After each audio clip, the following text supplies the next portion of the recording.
Dust hung thick in the air as the sun sagged low behind the red hills, casting long shadows over the canyon trail. Samuel Hart guided his tired gelding along the rutted path, boots heavy with trail dust and mind lost in the arithmetic of cattle prices. The wind was still, but the silence wasn't peaceful, it was too deep, too hollow. That was when he saw the buzzards. They circled high above a crooked bend in the trail ahead, black flecks against a bleeding sky. A few more paces and the smell hit him. Burned wood, blood, and something worse. Samuel's jaw clenched. He reached for the rifle strapped to his saddle as he urged the horse forward, heart thudding like hooves in his chest. Around the bend lay carnage. Wagons, once fine and painted, lay splintered and smoking, their canvas tops shredded like paper. A wheel still turned lazily on one. Bodies were scattered across the ground. Men in livery, a woman in a travel bonnet, horses stiff and bloated. Whoever did this had been thorough and cruel. No signs of looting. This wasn't a robbery, it was a message. Samuel dismounted slowly, scanning the wreckage with his rifle ready. He stepped carefully between the dead, checking for breath, signs of life, anything. But there was only silence, save for the soft hiss of smoldering ash. Then he heard it, a faint sound, like a whimper, half-choked, almost too soft to trust. He turned sharply toward the wreckage of the rear wagon, where a pile of shattered crates had spilled across the road. From beneath a broken tea chest, a pale hand twitched. Samuel rushed over, flinging crates aside. Underneath, curled awkwardly and covered in soot and dried blood, lay a woman, young, dark hair matted with dirt, her riding dress torn and stained. Her lips were cracked, and one eye was swollen shut, but she was breathing. "Ma'am." Samuel crouched, gently brushing hair from her face. "Can you hear me?" She flinched, barely conscious. Her eyes fluttered open, revealing a startling gray beneath the grime. She tried to speak, but coughed instead, sharp and dry. "Easy now," he said, voice low and steady. "You're safe. I got you." No time to search for more.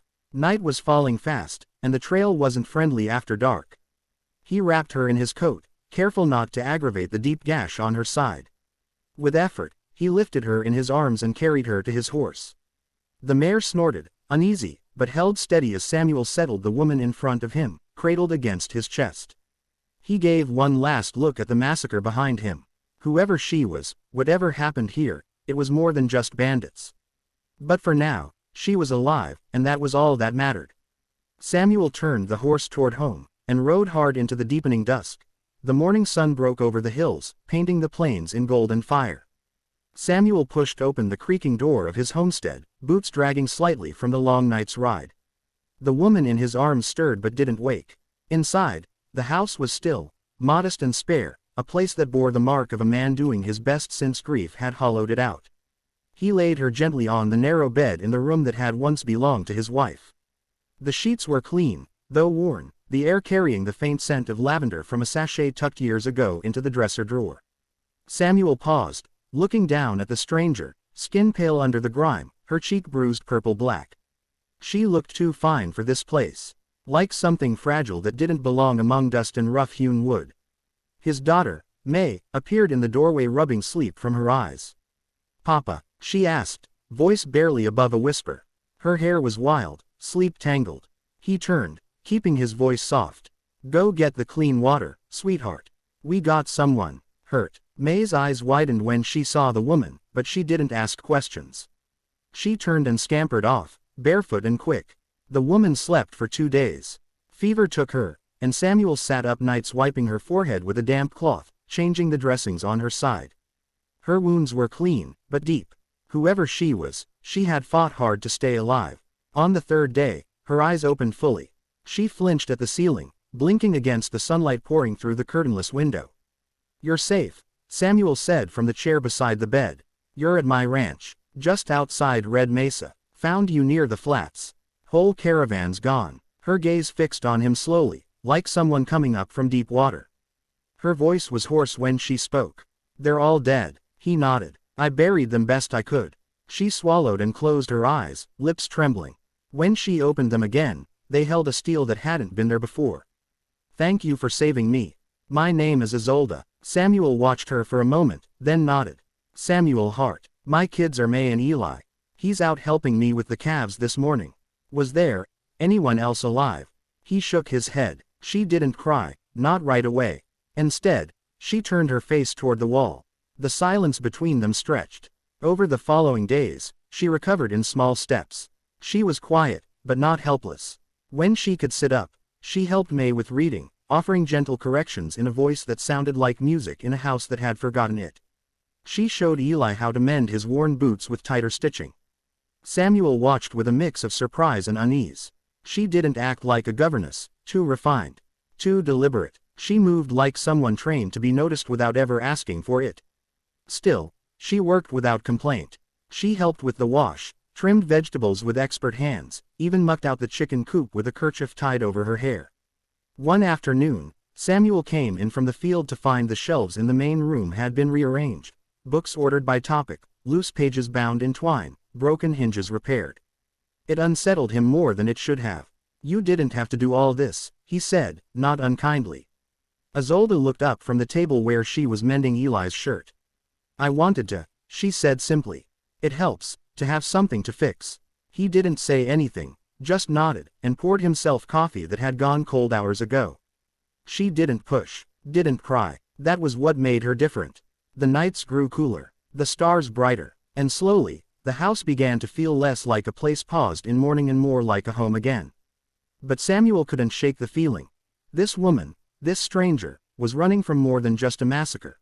The wind in Red Mesa kicked up dust devils between the buildings, spinning grit into Samuel's eyes as he hitched the wagon outside the general store.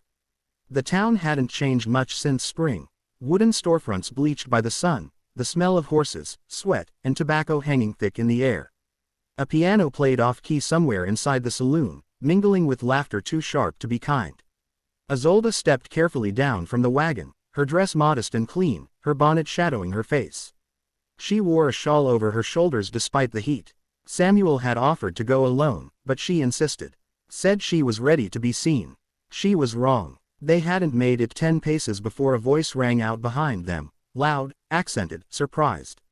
"By God's mercy, is that you, Baroness?" Isolde froze mid-step. Her hand gripped the side of the wagon, knuckles white. Samuel turned to see a man dismounting from a dusty coach near the hotel. He was thin, clean-shaven, and wore a tailored coat far too fine for this side of the country. He approached quickly, hat in hand, face a mix of disbelief and concern. "I thought you dead," he said breathlessly. "They said everyone in the caravan was gone. My lady, we feared the worst." People were watching now, storekeepers, ranch hands, even the barkeep leaning against his doorway. Samuel looked at Isolde, confusion tightening his brow. "Baroness." Her lips parted, but no words came out. Then, with visible effort, she composed herself. "Mr. Lowen," she said, her voice like polished steel. "I would thank you to lower your voice." The man blinked. "Forgive me, but, your estate, your affairs, your uncle has declared you lost. There's been a search, agents dispatched to the Mexican territories. You must come with me at once." "I'm not going anywhere," she said firmly, stepping back toward Samuel. "This man saved my life. I owe him far more than you or my family ever gave." Mr. Lowen seemed stunned. He turned to Samuel, clearly seeing him for the first time, as though struggling to comprehend how a baroness could be standing beside a man with calloused hands and dust on his boots. "I think," she said quietly, "we need a moment." Lowen gave a short nod, lips pursed tight. "Of course, my lady. I will be at the hotel." Isolde stood still until he disappeared inside. Then she exhaled like she'd been holding her breath for days. Samuel crossed his arms. "Baroness." She turned to face him, eyes dark with guilt. "My full name is Isolde Therese von Amsel. Baroness of Loonhall, daughter of Baron Reinhard von Amsel. My family owns land across the Atlantic, and money, a great deal of it." He said nothing. "I disguised myself as my own governess," she went on. "I had to. My parents arranged a marriage to an aging industrialist I'd met twice in my life. I refused. They didn't listen, so I escaped, joined the caravan under another name. I was heading west, to California. I had money, documents, even someone willing to forge a new life for me. I thought if I could disappear long enough, they'd let me go." She swallowed, eyes distant. "The massacre. I think it wasn't random. Word must have gotten out. Someone followed us. Maybe paid someone to stop us." Samuel shifted his weight, jaw tight. "And all this time you let me believe you were a governess." I didn't lie, she said softly. I simply didn't tell the whole truth. He looked away, toward the hills. The town buzzed around them, but the space between them now felt quiet, too quiet.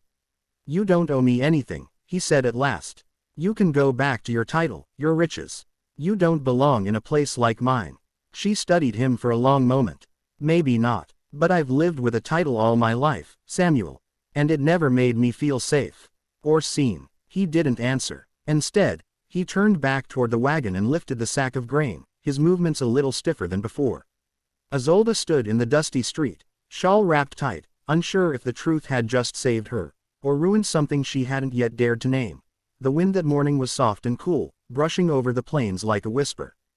Dawn broke slow and gold across the horizon, lighting up the hills behind the Hart homestead with a quiet majesty. Chickens stirred in their coop, the old windmill groaned to life, and the first rays of sunlight slanted across the porch where Samuel stood with a mug of coffee gone cold in his hands. He'd been up for hours, though he hadn't slept much. The events in town had left him uneasy, not just the truth about Isolde, but the way she'd looked at him when she said it. Like she was apologizing for something she couldn't change. Behind him, the door creaked open. Her steps were light but sure. She joined him on the porch, wrapped in her shawl, hair down for once, caught loose in the breeze. Her eyes were tired but clear. She held a letter in her hands. They've found an heir, she said softly. My cousin. Dieter. Father named him executor of the estate. I'm no longer obligated to return. The title, the property, even the debts, they're his now. Samuel didn't look at her, just took a long sip of his cold coffee and stared out at the land he barely managed to hold on to each season. So you're free. I am. He nodded slowly. You'll be leaving then. Silence stretched between them, thick as fog. Then she spoke, quieter now. That's not the plan. That made him glance her way. I could go back east, she said. Reclaim what I walked away from. Live behind gates, servants, expectations. But I've done that already. And it never made me feel real. She looked down at her hands, the calluses forming along her palms. I belong here more than I ever belonged in a castle made of lies. Samuel shook his head with a bitter laugh. You don't owe me your freedom. I'm not offering it out of debt. He turned to face her fully. You don't know what life out here asks of a person. What it costs. My wife didn't. He stopped himself, jaw tightening. She tried. But this land, it doesn't care who you used to be. You're not protected by who your father is. You either learn to survive or you break. I'm not afraid of breaking, she said. I've done it before. He looked at her, really looked at her. There was no silk left in her eyes, no trace of the high-born girl who once rode in a velvet-lined carriage. Just a woman, weathered and alive, standing barefoot on a porch at the edge of the world. Behind them, the door creaked again. May came out rubbing her eyes, wrapped in a blanket. She leaned against Isolde without hesitation, and Isolde placed a gentle hand on the girl's hair. Samuel swallowed hard, throat thick. The sun climbed higher, burning away the last of the morning mist. Suppose I could use help fixing the east fence, he said after a long pause, voice rough. Isolde gave him a quiet smile. I'll fetch the hammer. She disappeared back into the house, May following her with sleepy steps. Samuel remained on the porch, watching as the light rolled over his land, chasing the shadows westward. For the first time in years, he let himself imagine something beyond the next debt, the next drought. A different kind of future. He set the mug down and walked toward the barn. There was work to be done. But this time, he wouldn't be doing it alone.